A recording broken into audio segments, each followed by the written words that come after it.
Hello, everyone, and welcome to the our information session on the Certificate in Biomedical Visualization and Communication program at UBC. We're really excited to have you here. This information session is currently being recorded. It will also be posted posted onto YouTube afterwards. And yeah, so let's get started. We have you for 1 hour. We'll do our best to stay within the 60-minute time frame, as I know a lot of you are probably here on your lunch breaks. So before we get started, I want to first acknowledge that UBC is situated on the traditional, ancestral, and unceded territory of the Hunkaminam-speaking Musqueam people who've lived on and in relationship with this land for thousands of years. We are an online certificate program and all of our students are collaborating remotely, which means that while we offer this program out of UBC, we actually connect with people from many different lands, from many different places across Turtle Island and even across the world. It's a really cool thing to be able to bring together this community of learning using remote learning and digital tools like this. So with us today, we have our panel. I'm very excited to introduce everyone. So I have Paige Bloomer. Paige is the lead instructor of the program and also our mentorship lead. We have Dr. Claudia Krebs, who is our program director. My name is Bea, and I'm the program manager of BMVC. And then we also have some very special student guests who I want to introduce to you. So first of all, we have Crystal Chow. Crystal is currently in our program, and these are some of the pieces that Crystal has made so far as part of her work in the assignments. And we're also really excited to have Allie Gordonier here. Allie is also a current student, and this is an example of something that Allie has made in the program. So we're really excited to have this panel here today. So hopefully we can answer some of your questions and also get some student perspectives. We did have another information session back in June. You can watch the recording of that one on YouTube or through our website. This information session is going to be a little bit different. We don't want to be, repeating ourselves and doing the exact same information session. So for more information about the logistics of the program, all the different courses that you take, and things like that, I highly encourage you watch that first information session. There's also alumni guests that we had to speak about their experience afterwards, but this one we're going to focus on getting the most out of your experience here at BMVC. So this is our agenda. We're going to talk about what is the field of biomedical visualization and communication, which we call BMVC. We're going to do a quick overview of what the program format is and the student journey. And then we're going to spend most of our time talking about what you can expect out of BMVC. We'll give Crystal and Allie a chance to share a bit about what they've been going through for the last 8 months and what they're excited for the last term of the program. And then we're going to do overview of how to apply, and then we'll spend the rest of the time with a Q&A. So if you do have questions, you can type them into the Q&A part on this Zoom webinar feature, and then we will get to those at the end in the Q&A session. All right, Paige, I'll hand it over to you. Okay, thank you, Bea. So, hi everyone, thank you for coming. If you're here, you're really likely curious about how art and science intertwine and how they play into your journey of creating a meaningful career.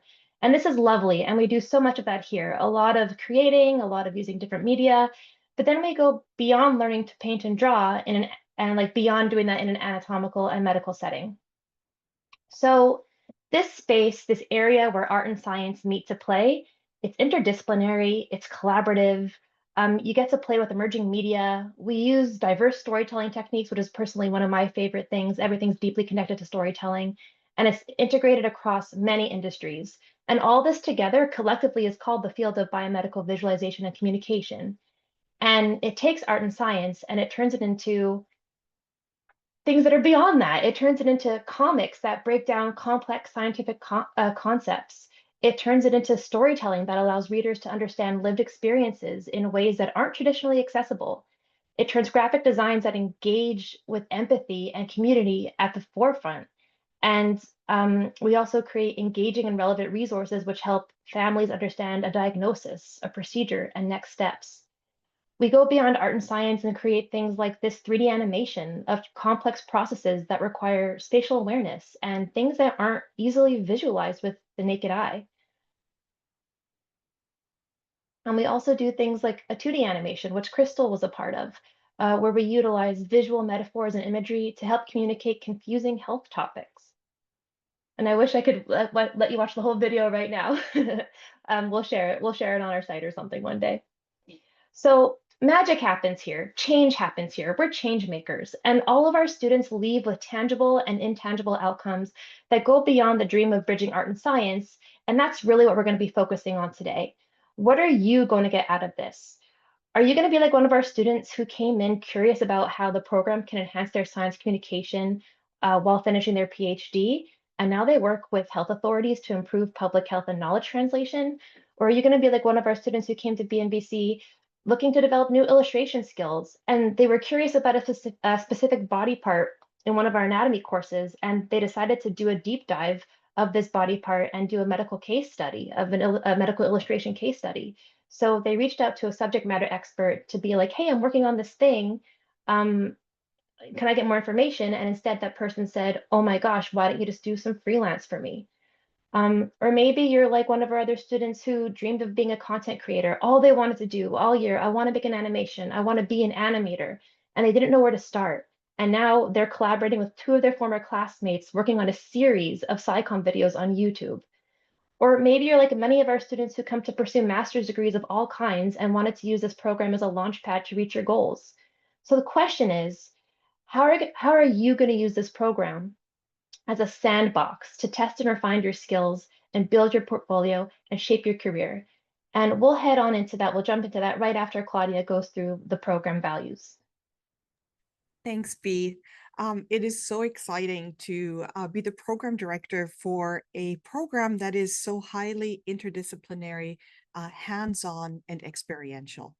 We are at the interface of art and science. And when we are looking at how do we navigate this interface, we combine a human-centered approach to all of our design processes, coupled with storytelling, visual storytelling, and language storytelling, and a grounding in science to have effective evidence-based science communication.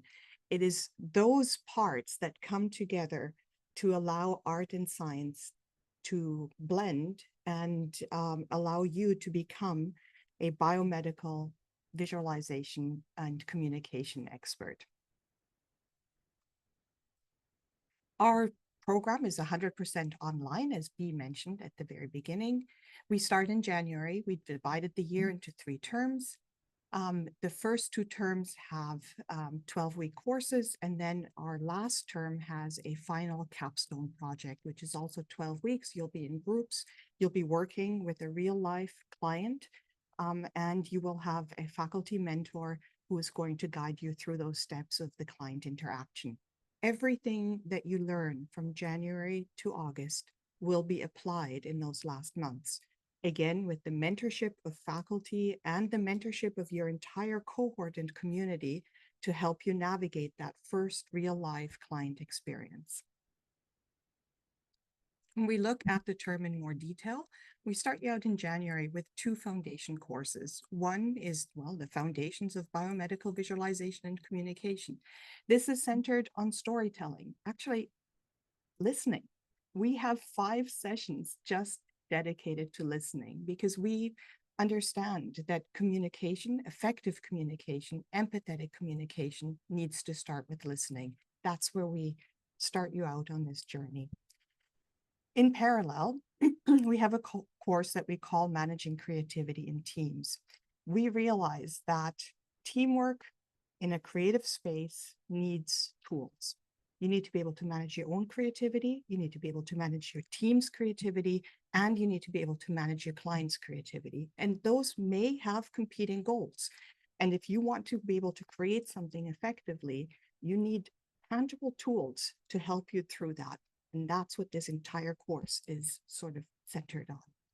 We then move into our anatomy summer. So all throughout the summer, you will be learning human anatomy and physiology, linking structure and function through the various systems as they apply to the human body.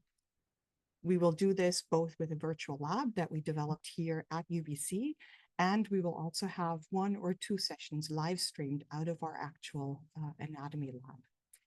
And then finally, you will be set up with the science literacy, the communication skills, the teamwork skills, and your art skills to enter your final capstone project, which is also a 3-month project. Throughout all of this, longitudinally here at the bottom, you see workshops and mentorship. And that is a critical part of this entire program. The workshops are tailored to what you need, what you want. We offer 3D workshops for 3D modeling and 3D animation. We always ask our students, what do you need? What are you looking for? And then we tailor those workshops to the needs of the cohort. Page and B are the cornerstones of mentorship in this program. They organize one-on-one regular meetings to help you navigate not just the program, but your own personal growth and development and the outcomes that you will leave this program with, like a portfolio and a skills-based resume. And Paige will talk a little bit more about that. The time commitment is relatively big. We ask you to take 15 hours at minimum per week, and our students will probably tell you that it's mostly more than that. It is not enough to just schedule the class time. You also need to carve out additional time in order to prepare for class, to prepare for your teamworks, to be in your teams, and to create your portfolio. The motto of UBC is "Tu est," right? Like it's yours. And this certificate is really like that because it is offering a lot, but it is up to you to do the work and to engage with class and the extracurricular activities. So we have our synchronous class discussions, but there's a lot of emphasis on the group projects and remote collaboration. And in addition, you will get portfolio development support as well as those special interest and technical workshops. So make sure that in your very busy life for this year that you will take for BMVC, you make room and space for what BMVC has to offer for you. Thank you very much, Claudia. So all that being said, we just want to get sort of a pulse on who's here in the room with us. We've got, looks like lots of attendees. And so I'm going to start a poll, which has these 2 questions. I'm going to launch this now. So the first one is, what is your professional and or academic background? What are you currently doing? What discipline do you come from? And then the second question is, are you planning to apply for the BMVC program? And if yes, when? So I'm going to leave this this poll up just for a little bit, and we're going to pass it on to Paige. Okay, thanks, Bea. So let's get back to what you take away from the program. So after BMVC, you leave with a portfolio showcasing your capabilities, a skills-based resume, and an active community of practice. So throughout our courses, you'll be creating visualizations and communication pieces that can be a part of your growing portfolio. And we challenge our students to try many different mediums. So there's introduction to watercolor, digital painting, 3D modeling, animation, so much more. And each term has at least one opportunity for a polished portfolio piece. And our biggest portfolio piece is definitely the one that comes up in term 3, which is our capstone project. And that's where you work in small teams with a client partner to address a real life biomedical visualization or communication problem. And once our students are in the mindset of BMVC, opportunities kind of start to present themselves outside of the curriculum. So I'll show you a few examples. One of our current students, they're really focused on learning 3D animation beyond what we offer.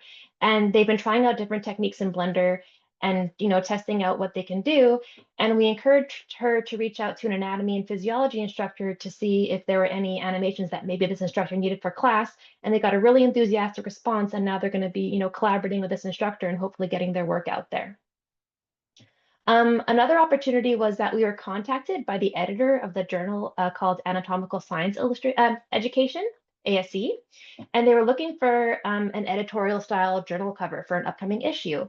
So together with ASC, we put together a friendly competition for interested students in our cohort that year. And the winner and runners up were all featured in that journal. And we were even super surprised and excited to see that ASC loved the journal cover so much that they printed out the picture and used it for all their swag at the AAA conference, which is like the biggest anatomy conference that happens every year. And then this is one of our favorite offerings. We have a portfolio workshop process. So every August, B and I run a portfolio workshop series. So the students come every Wednesday for all of August between the terms. And here we support students to build the visual portfolio that best represents their skills for their dream opportunities. We kind of say like, who are you? Who is your target audience? You know, how do you want to be represented? And together using collaborative feedback and all these different formats, students discover who they are as an emerging member of the field, and ultimately they create a portfolio that showcases all of their learning. So here's an example of a portfolio that one of our former students put together. She regularly attended the sessions, and one of our favorite things was, you know, she spent a lot of time kind of figuring out how to do this really cool feature where she could press these buttons and the type of work would show. It's inspired a lot of our students to try the same thing. But the two students here now, Ali and Crystal, they've also been regularly attending, and we'd actually want to hear how that experience has been going for them. So Crystal, what's it like coming to the portfolio workshops on Wednesdays? I've been finding them extremely helpful, especially since everyone gets feedback on the work they've done in the previous week. And then Paige and B gives everyone sort of a personalized to-do list to help keep you on track on actually building something that you're happy with and that showcases who you are and what you're able to do. So we're kind of still in the middle of it, but I'm finding it really, really helpful to help me keep on track and actually make a functional and functional portfolio that I'm happy with. Thanks, Crystal. Ali? Well, I do sometimes find it a little overwhelming because there are so many great ideas that come up in these workshops. And it's not just, not just one thing, but it's all these different possibilities. And so it's sometimes a little bit overwhelming to figure out, okay, well, what do I really want to use for my portfolio? And so what's really interesting is with that to-do list, it's personalized. And so Paige and B will give us a list of things to focus on or questions to ask ourselves in order to kind of narrow down what we want to do. So I'm working on that right now and deciding, which things I want to follow up on. So it's great overall because it's very practical and also very inspiring. Thanks so much, Ali.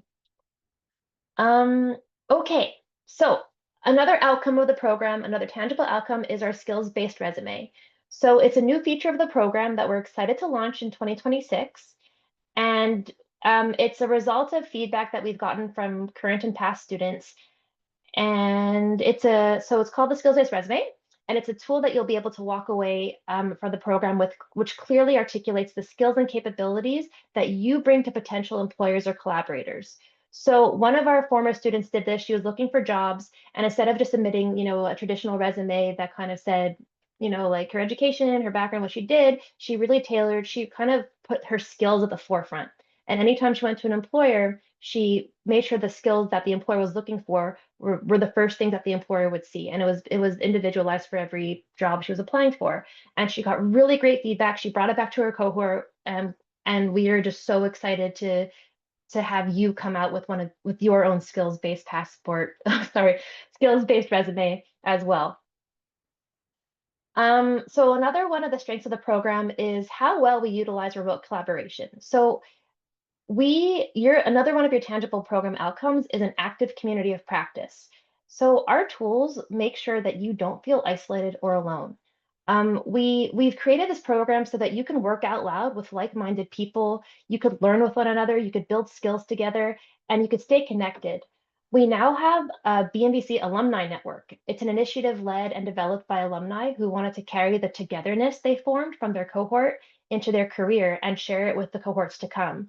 And they have a newsletter. They're in the process of organizing an exhibit in Vancouver. They form teams and are creating storybooks and YouTube videos. They're organizing a Discord channel for the whole community. And this is all because they wanted to keep momentum from the relationships that they built here. So when you walk away from this program, you are still a part of this community.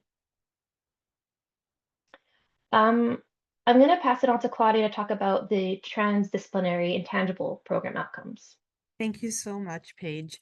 I think it's really important to highlight what you will walk away with that will be like on your resume directly. And then there are those things that are really hard to put onto a resume. We call them sort of the intangible program outcomes. And those are really built on the skills for success that were identified by the Government of Canada a few years ago.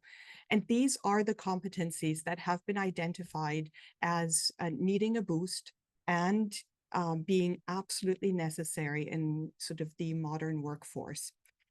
We incorporate all of these intangible program outcomes, these skills for success, into our certificate.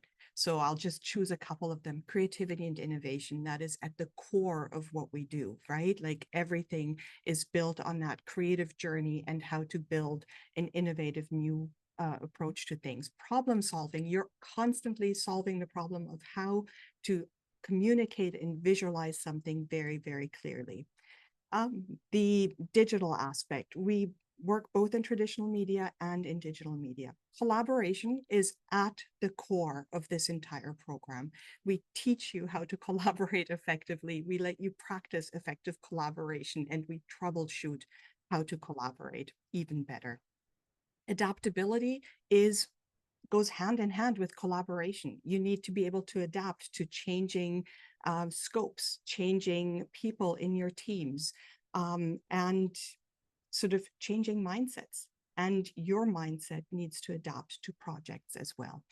So just to give you an idea of how these skills that are sought after by employers will be actively taught and practiced in this program.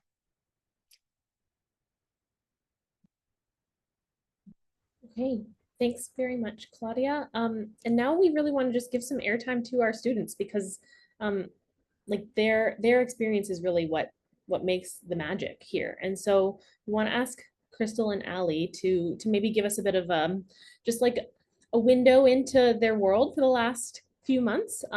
So Allie, did you want to tell us about why did you decide to join this program and what you're proud of and excited for in the next term? Sure. Okay, well, I am not a scientist. I have a master's in English, not in science, and my background has always been communication in general, but it's always been written communication. I work with words, so I wanted to, draw on my latent past love of art and painting and drawing in order to bring something new, a new dimension to my communications abilities.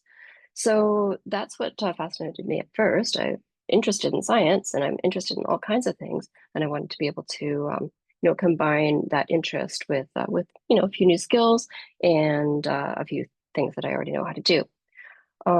So I'm most proud so far of the team project that I got to work on in the term that just finished, which was a very human-centered patient education material for a in vitro fertilization clinic. And what I really love about that is my team had 3 people, and we represented 3 different countries and 2 different languages, and we managed to create a human-centered patient education for the client who's based in Mexico. So that was very exciting. We got to work together and had a great experience building that project for the client, and it was a real client, and they loved it. So that was very affirming. And what I'm most excited for in next term is more teamwork. Of course, I don't know. We won't find out, I think, until the end of this week who our teammates are. But everybody in this cohort is so great that I've worked with them all in different experiences over the past 2 terms, and so it kind of doesn't really matter who I had. But it's going to be fun. So we'll work again with a real client and communicate something really interesting about science, and I can't wait to see what it's going to be. maybe Crystal will have more insights on what that will be. I don't know. Maybe have you heard, Crystal? Thanks, Allie. Go ahead, Crystal. Yeah, okay, thank you. So I'm Crystal. I actually come from a pure science background, so I have a PhD in the life sciences. I've never had any sort of formal art or design education, but I wanted to move away from bench work, and science communication was always an area that I was interested in, so that led me to join the BMVC program. One thing I really appreciate about this program is that there's a lot of opportunity to tailor projects so that you can work on specific skills that you're interested in. So for example, if you want to learn and practice 3D modeling, there are some projects where you can use 3D modeling to like make the main visual for the project. In terms of what I'm most proud of so far, it's also the group project that I worked on in the previous term. I worked with 2 other students in the cohort to make animated 2D video using empathetic storytelling and visual metaphors to explain genetic testing. And throughout the process, not only did we get to really work on our animation and illustration skills, we also got to work on those transdisciplinary intangible skills that Claudia mentioned earlier. And we really got to experience collaborating on a project long-term, learning how to communicate effectively and working through any differences and challenges that arise. And overall, it was extremely valuable learning experience. And I think we ended up making something really amazing. In terms of what I'm excited about, I'm also, of course, super excited about the capstone project next term. I'm also really curious and dying to find out about which project that I got assigned to. But no matter what, as Ali mentioned, I'm sure that everyone is going to be a joy to work with.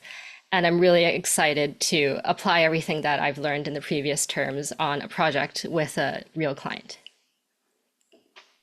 Thank you so much, Crystal and Allie. That was really helpful just to hear your perspective, and I'm sure you both will be really excited with the projects that you're going to have.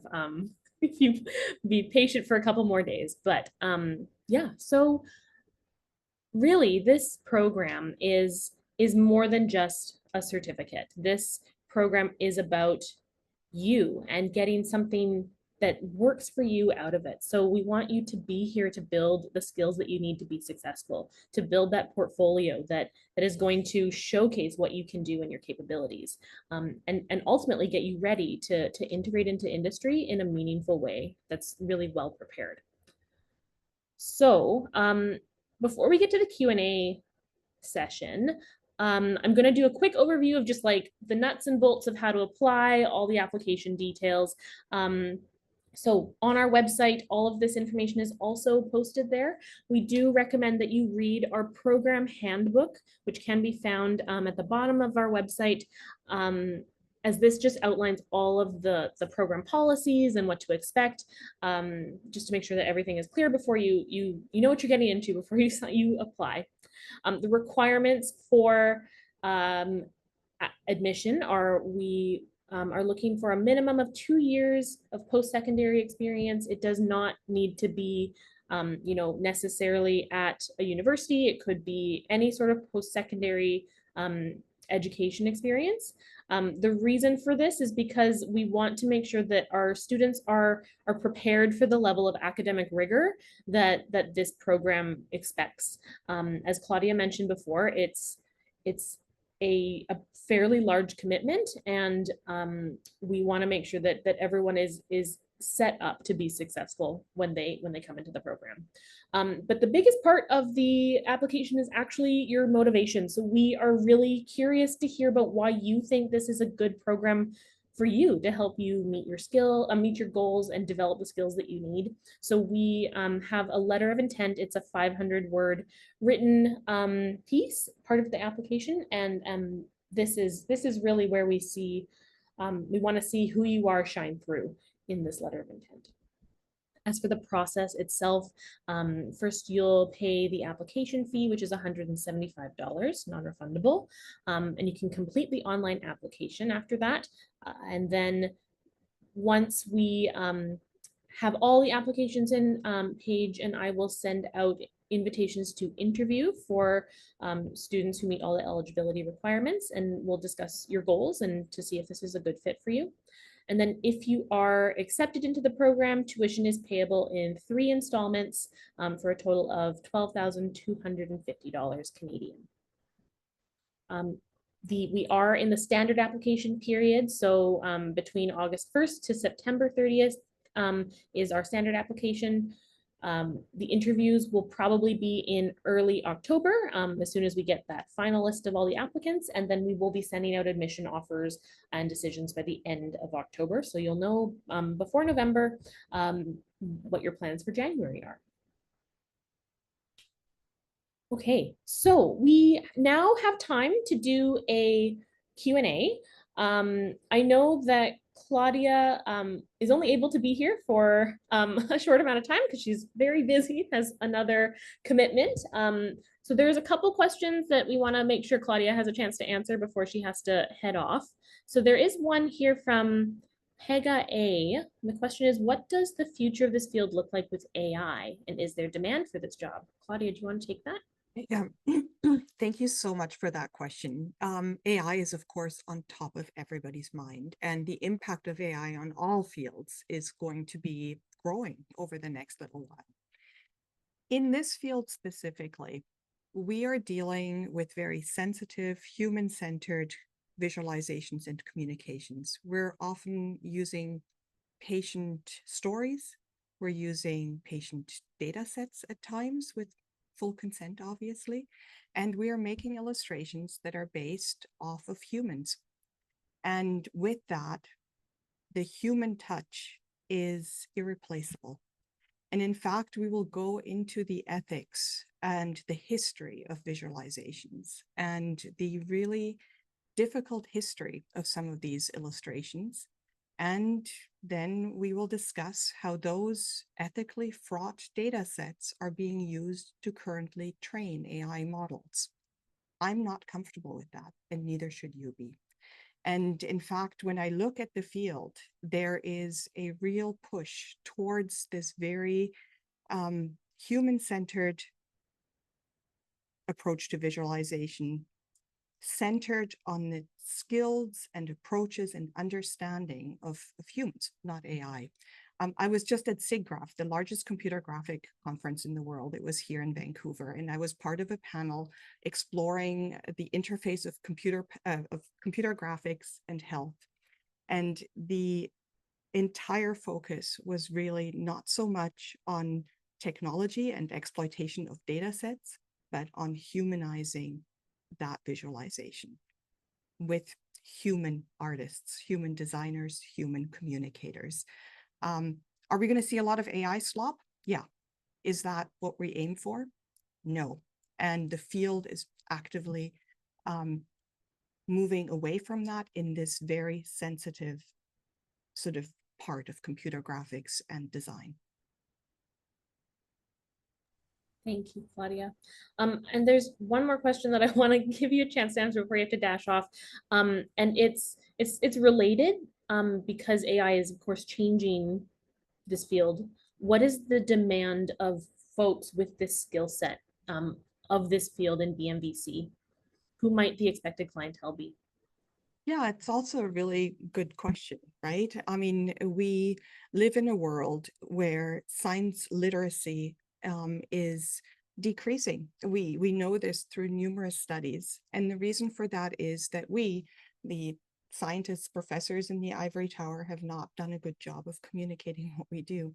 And that's how we came up with the idea of offering this certificate to folks who are already working in the field or aspiring to get into the field, to give them the tools that they need to actually communicate these concepts effectively with empathy and with compelling visualizations.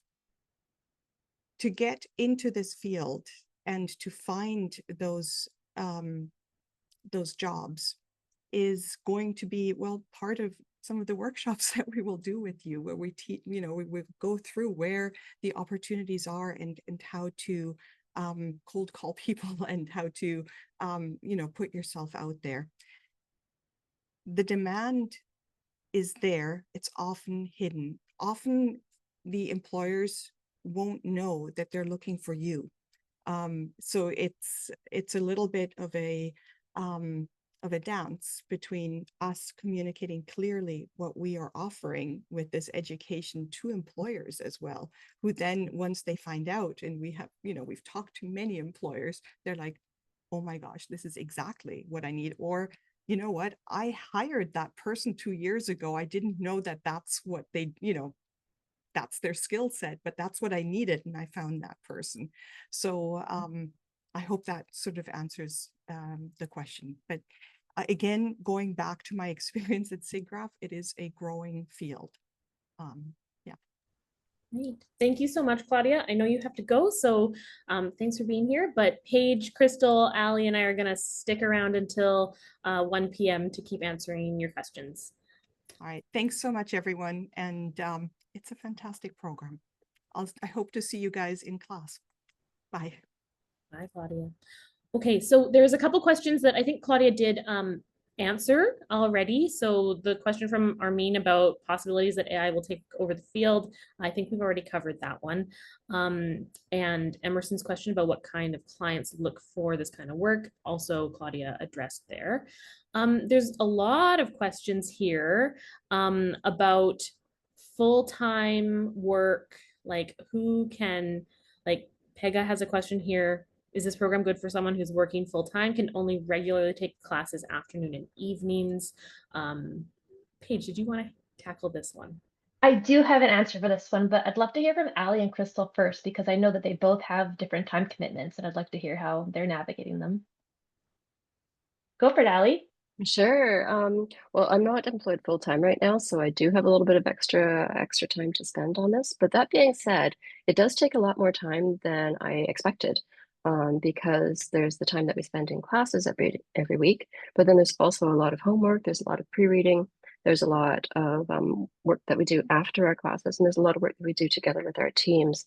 So I found that it's great to have the luxury of time available, but it's certainly something that would be, I think, challenging to fit in with a full-time job. But that's just me. My pace is pretty slow when it comes to doing my homework. But maybe Crystal has a different experience. What do you think, Crystal? Yeah, so I think you covered most of what I wanted to say as well. I'm also not working full time at the moment, and I do feel that although there is some flexibility, there is quite a lot of work involved with this course. And that said, I think it is the type of program where the more that you're able to put in, the more you will get out of it. If you go to all the workshops and work on practicing using the programs and different applications and making different things, I think you'll be able to build a lot of skills. But I think it would be quite difficult to do it with a full-time job. That said, I do know that there's students currently in the cohort that have full-time positions and are working through it at their own pace. And there's also been students from previous cohorts who have had full-time jobs or have taken the program while they're working through their PhD. So I think it's definitely possible if you manage your time well. Thank you, Crystal. Exactly. So it is a demanding program. And if you commit to this, you're committing to your nights and your weekends. And of course, we want you to balance everything. So our students who work full time, if they just do, the bare curriculum, they come to the mandatory classes from 4 to 6. They attend the workshops if that's what they want, because those are optional. And they do their group work, and they time box their assignments. Some things, it's okay to prototype quickly. It's okay to not be obsessed with all the little details for every assignment. So it kind of depends on how you manage your time and how deep you want to go. So all of our students who work full time, some of them have been super successful, and some of them have been able to accomplish all the things they set out to do, and some of them have been like, whoa, okay, this might have been a little bit too much. So it is different. And if you're curious, we can meet one-on-one before and talk about, what your circumstances are and actually see if this is a fit for you. Thank you. Okay, so there's also a lot of questions about capstone and clients.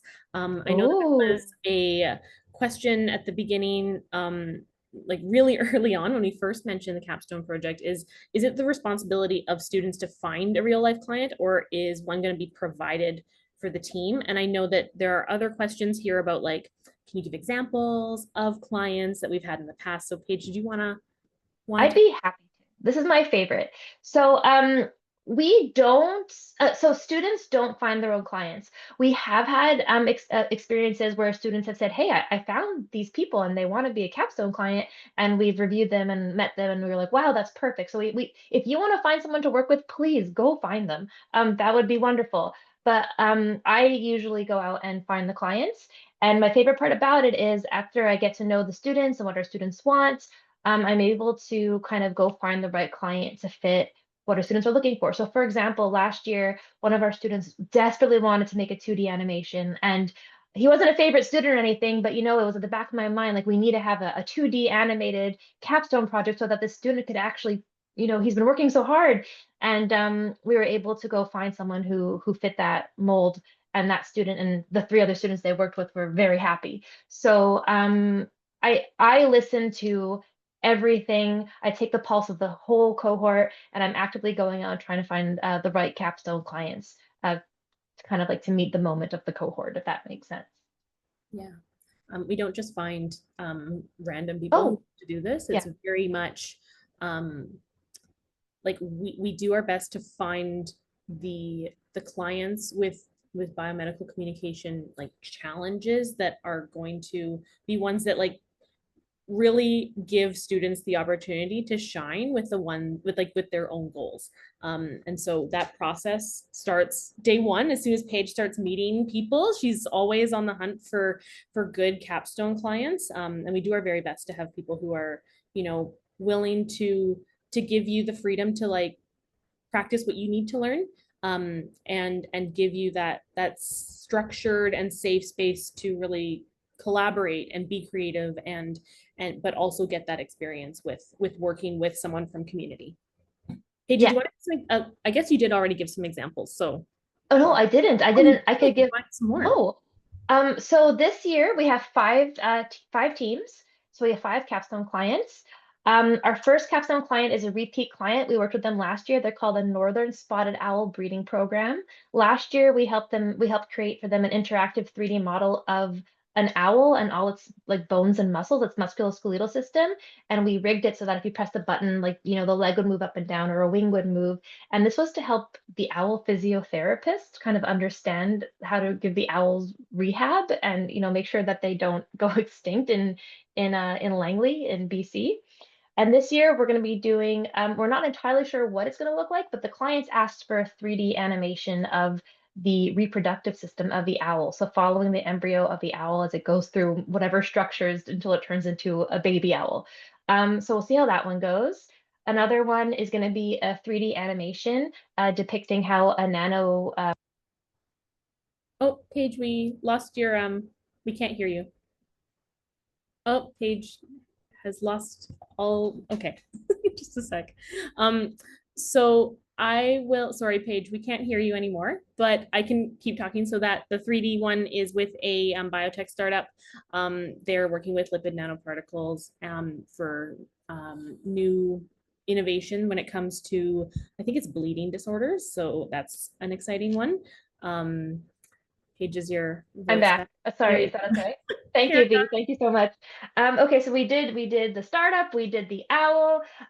We are doing one where we're going to be making a patient-centered resource for people who are living with chronic pain. And a lot of these people, they go to the doctors or whoever their healthcare professionals are, and healthcare professionals just really can't empathize with the pain. And some people just don't get treatment because, you explain so often what the day-to-day of your life is, and healthcare professionals just can't understand. So we're going to be coming up with some sort of resource to really have the healthcare professional be able to empathize with the patient and therefore give them a better healthcare experience.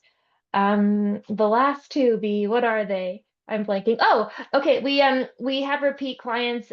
They're 2 pediatric cardiologists, and this year we're going to be making a patient resource for a condition called syncope. Syncope, it's basically it's fainting. So what happens in your body when you have this fainting disorder? And it's going to be for children. So it's going to be a resource that explains to the families, here's what syncope means, here's what happens, here's how you treat it, here are the types of things that you need to do, so that parents aren't freaking out when their child has this condition. And the fourth one, again, something else that's hard to explain, but it's so exciting. We are pairing with Genome BC, and we're going to be making a series. For now, we don't know. Everything changes. Clients come to us with an idea, and through our research, we decide if that idea is the right way to go or if there's a better way to go. But the initial idea is to have some sort of 2D animation, which describes why it's important to map the genome up to save all these species. Stay tuned. I'm excited to see what happens there. Yeah. So next up, there are some questions about like what sort of experience is expected. So do you need to be proficient in drawing and visual arts, or do you need to have a big science background? And I know it just turns out that Allie and Crystal both come from different backgrounds. Did you two want to speak a bit about like what it was like coming in as a science person versus like a communications and humanities person, and what you needed to do to like be successful so far? Crystal, go ahead. Oh, okay. Yeah. So, as I mentioned earlier, I come from a science background with very little formal art and design training, although like I've always liked them as a hobby. But so going into this program was a bit intimidating in terms of the level of skill needed. However, I think the workshops provide a lot of resources to sort of get started and dive deeper onto the areas that you're interested in. And the projects allow for a lot of opportunity to practice and also get feedback on your work. And I think that since I'm able to put a lot of time into this program, I've also spent a lot of time out of class and just building up the different skills. And I think that overall, it's been working out okay for me, even going into this program, even with not too much art background to begin with. All right, and I need the science background because that's not what I have. So that's actually been great too, especially in our entire term focused on anatomy, because not only do we have anatomy projects where we're going to be communicating about that anatomy, so we can bring some of our skills to that, our communication skills or visualization skills, and practice them as well. So if you've been practicing your 2D modeling or practicing your visual drawing, whatever it is, then you can actually use that in the projects that term as you're learning the scientific explanations of different anatomical systems. So that was really helpful to be able to try it out there. But also the anatomy labs that we do every week were excellent because they're small groups where we get to meet with our instructor and really learn about specific aspects of anatomy. So we focus on a different thing every week, and that helped me, really dig down into the different anatomical structures and learn more about how they all connect and how they work and how they function. And that actually then translates and makes you better at drawing because you understand what the different anatomical structures do, and so you can kind of visualize how they're going to work as well. So yeah, that's what I found was really helpful. Thanks, Allie. And then some other questions here, looking at, there's a lot of questions here about how many students do we take each year.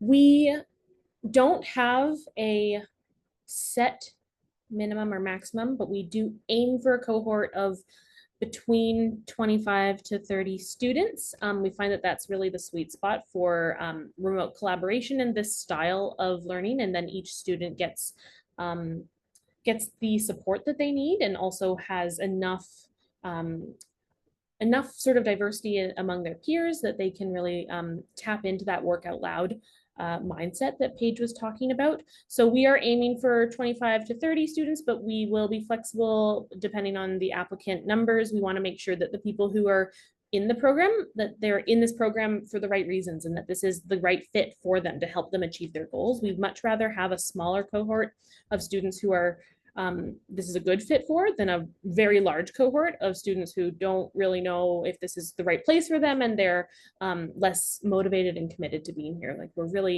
it's really important to us to have a cohesive cohort. So that I think tackles a lot of those questions in here. There are some questions about financial aid. I also wanted to address that quickly. The only financial aid that we have available right now is through the BC Future Skills Grant. So we just found out, I think less than 2 months ago, that we qualify. There's a limited number of seats that will be funded by the province. So if you live in British Columbia, I think you need to be a resident to qualify for it. You can apply for the FSG Future Skills Grant, and then if you are accepted and successful, then that will be applied to your tuition. So if you do live in BC, check that out. Unfortunately, we don't have other financial aid opportunities at this time for folks who don't live in British Columbia, and we do not qualify for like student aid from a Government of Canada perspective because we are a non-credit certificate, unlike credit and degree granting programs. Questions about installment options for payment. Yes, we do 3 installments, so it's not all the tuition up front. There will be a deposit from to secure your seat and a first installment due in November, and then there will be an installment before second and third term start as well. And then questions about time of day. Paige, can you speak a little bit about like what our schedule looks like and what to expect there? Okay, so we have 2 mandatory classes every week. On Mondays and Wednesdays, we have class from 4 to 6 p.m. PST, so Pacific time. Then we have optional classes on Thursday and Friday. So the Thursday optional course or class is our 3D club. And that's all in Blender. Blender is a free 3D modeling software, and that's the one that we've been using for all of our projects. And then on Friday, we have our workshops. And usually those are our introduction to Photoshop or introduction to Adobe Illustrator. So it's kind of an introductory to all the tools that we think you could be using. And it's also, introduction to figure drawing. And we had one on surgical illustration. We even have a whole series on networking. So we've had people come and talk about how to leverage their social media, how to get their LinkedIn connected, how to broaden their network. We have alumni nights, so we have alumni students come and talk about what they're doing now. We have industry night where we have professionals in the industry come and answer your questions about the industry. So, and then we fill up all those other Fridays with things that we think would be valuable or things that you ask for. Right now, one of our students has asked if we can have a workshop on how to validate your science communication and, how do you know that it works? So I'm in the process of finding a subject matter expert who hopefully can lead that workshop. Yeah, Pete, was there anything else to add there? I guess the only thing is in the Q&A, I'm seeing questions about what types of like software and tools, and this kind of goes quite nicely with workshops. So could you go over what tools students typically use? Okay, so in this program, you really just need a functioning laptop. If you want to be a 3D modeler, you have to make sure that your laptop has enough, I don't know what the word is, enough juice, enough gigs, enough whatever it is to support that kind of work. We have had students who their laptop might be on the older side or like very like they don't have enough storage, so and they want to do 3D modeling and they just can't. So make sure that if that's what you want to do, your computer's compatible for that. You don't need much else. We do a lot of our collaboration on something called a Miro board, so that's just in the web browser. You will have access to Adobe, so things like Adobe Illustrator. I recommend that you use a mouse, but and After Effects you could use your mouse. So a lot you could use your mouse with, but then if you want to learn how to digital paint, it's probably better to have something called a tablet. So there are tablets available. Wacom is the biggest company, and they have the small version of their tablet. It's usually around $60. $70, and you could find tons of tablets on Facebook Marketplace or find used tablets somewhere. And that's only if you kind of want to learn how to digital paint on your computer. We also have a lot of students and a lot of professionals in the industry who do their medical illustrations or their drawing in Procreate on their iPad. So if you have an iPad and a pencil, it's $20 for Procreate and it lasts forever and it's a really robust tool. So bare minimum, your computer. And then if there's something else you really feel like you need, we can talk about it. Right. So I have a question here asking if classes are synchronous. I know Paige did go over the schedule, but this question is about options to watch recordings of the class if a student can't make the time.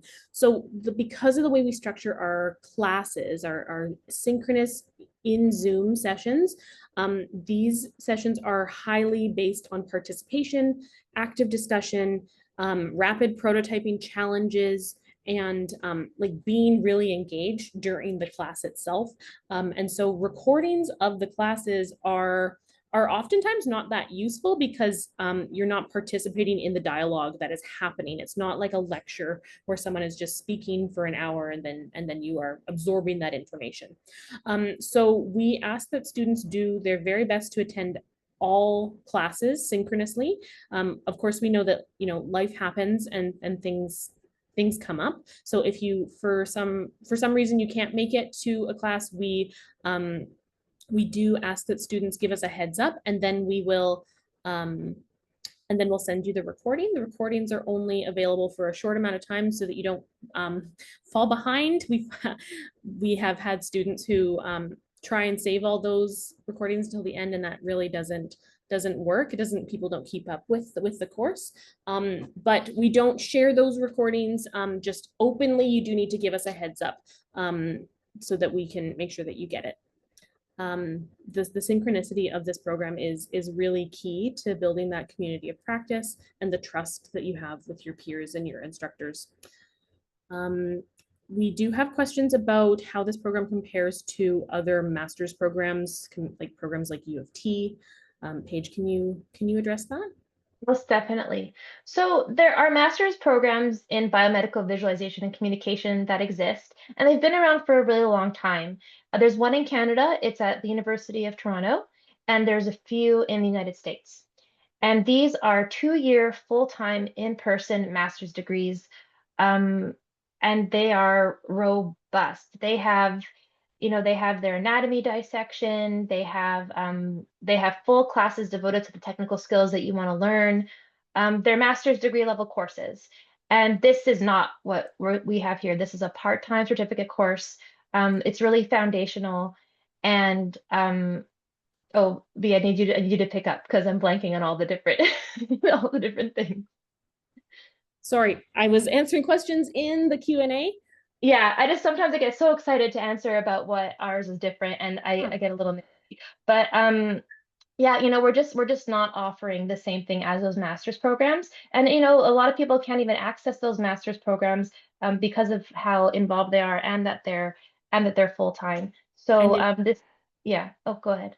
Yeah, so I guess the main difference between our program and the accredited master's programs is that there's a lot more flexibility and diverse opportunities in this program because we are interested in having people who are change makers from different backgrounds. You don't need to necessarily be like have had this really rigorous science background or a big strong background in visual arts or communication. This is a place for people who are interested in making change in the world of how do we bridge this gap between communicating science and promoting health literacy with human-centered solutions that may or may not be, a perfectly polished like medical illustration. It could look like a lot of things. And we also, I guess another big difference is that just the time commitment. So a master's program in person, full time, that's what you are committed to doing, and you're living in that city and doing all of this. This is meant to be as a supplement to the skills and experiences that you already have, and then you can take those and go in the direction that you want to go in. And we will support you with that. We will help brainstorm possible solutions and ways to get you the mentorship that you need. Yeah, I guess that really does cover it. Yeah. I'm just checking the time. We are currently at the 1 minute to the top of the hour. So there are so many questions here that we couldn't get to. I tried to answer the ones that there were multiples of because that's what people were looking for. So we're going to share this contact information with us. We're really excited to welcome our new cohort for January. If you have any questions, if you didn't get a chance to, if we didn't get a chance to answer your question, please do send us an email or schedule a one-on-one advising session with either Paige or me. We'd be really happy to talk about your own situation and what this program might do for you. The information session has been recorded and will be posted to YouTube later this week. But that's all we've got. It is currently 1 o'clock, so I'll give you all back your afternoon. Thank you very much for coming. And yeah, we look forward to reading your application soon. Thanks, everyone.